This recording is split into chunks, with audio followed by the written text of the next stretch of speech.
Kalau istiqomah tentang uang, kalau istiqomah tentang jaringan, kalau istiqomah tentang jabatan, kalau istiqomah tentang status sosial, kalau istiqomah tentang kecerdasan dan kejeniusan, semakin cerdas seseorang semakin besar peluang istiqomahnya. Harusnya yang dapat ya hidayah dan istiqomah tokoh-tokoh Mekah itu.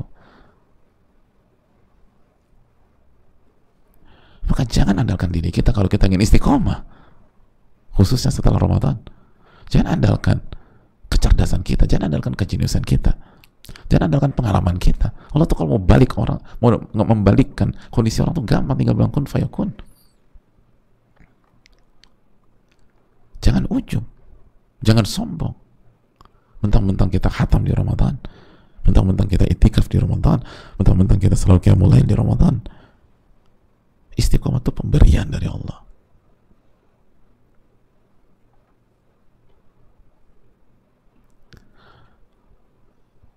Oleh karena itu kata para ulama, keyakinan ini adalah harga mati dan harus diletakkan di pos pertama.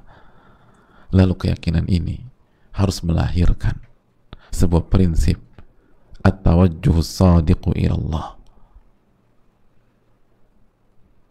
Ketika kita meyakini bahwa Allah lah yang memberikan istiqomah dan ini adalah anugerah dari Allah, maka langkah-langkah berikutnya adalah senantiasa fokus mendekat kepada Allah dengan penuh kejujuran, senantiasa meminta kepada Allah dengan penuh kejujuran, dan tidak mengandalkan diri sendiri atau prestasi yang baru saja kita torehkan. Hadirin Allah muliakan, itulah tidak heran doa yang paling banyak kita baca setiap hari. Doa apa hadirin? Ihdinas siratal mustaqim. Ya Allah, berikanlah aku hidayah ke jalan istiqomah, jalan yang benar atau jalan istiqomah. Itu doa yang paling sering kita baca. Bukan minta uang, bukan minta jodoh, tapi minta istiqomah. Walaupun minta jodoh itu bagus, hadir. Minta rizki, minta uang kepada Allah bagus.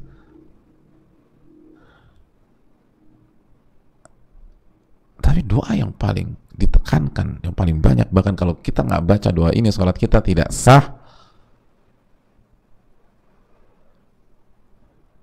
Kalau ada di antara kita baca iyyaka na'budu wa iyyaka nasta'in, lalu langsung bismillahirrahmanirrahim, alif lam mim, dzalikal kitabu la raiba fi, sampai Al-Baqarah selesai, kayaknya aku masih kurang, lanjut Ali Imran sampai ya ayyuhalladzina amanu sabiru wa sabiru wa rabitu wattaqullaha la'allakum tuflihun.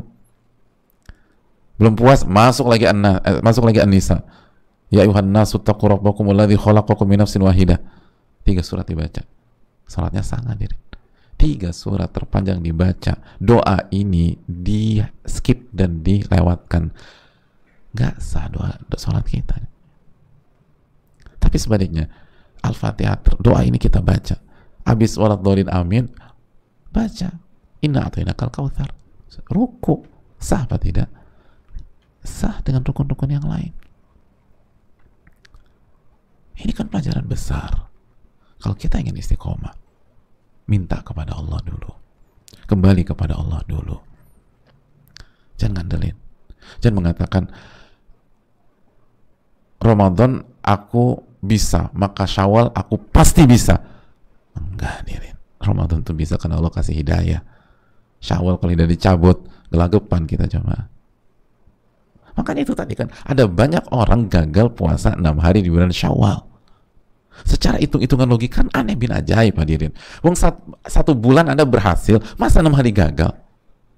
1 bulan Anda berhasil, masa 6 hari gagal? Udah gitu 6 harinya nggak harus langsung, nggak harus di awal, atau nggak harus di hari-hari tertentu di bulan Syawal.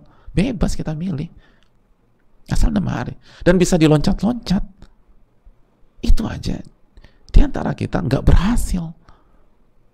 Dan sebagian kita ada yang berhasilnya mepet-mepet. Boleh, tapi kan itu jadi renungan seharusnya. Kenapa ketika Ramadan nggak ada opsi men-skip, nggak ada opsi loncat-loncat. Opsinya cuma satu di puasa Ramadan, sapu bersih dari hari pertama sampai hari terakhir. Mas nggak puasa, aku start di hari ketiga aja Ramadan. 1-2 mau pemanasan dulu. Nggak boleh demikian Ramadan.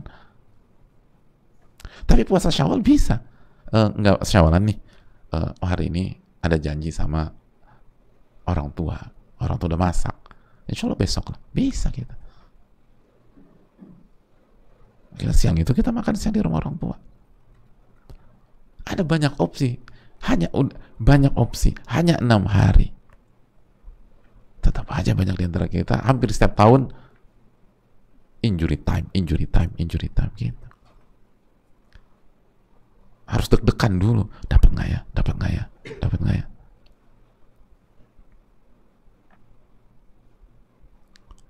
Kadang-kadang harus ngalamin nyesek dulu.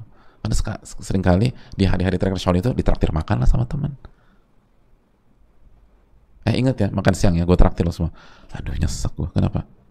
Puasa Syawal. Hah, belum. Iya nih. Udah besok aja. Besok udah Dzulqa'dah.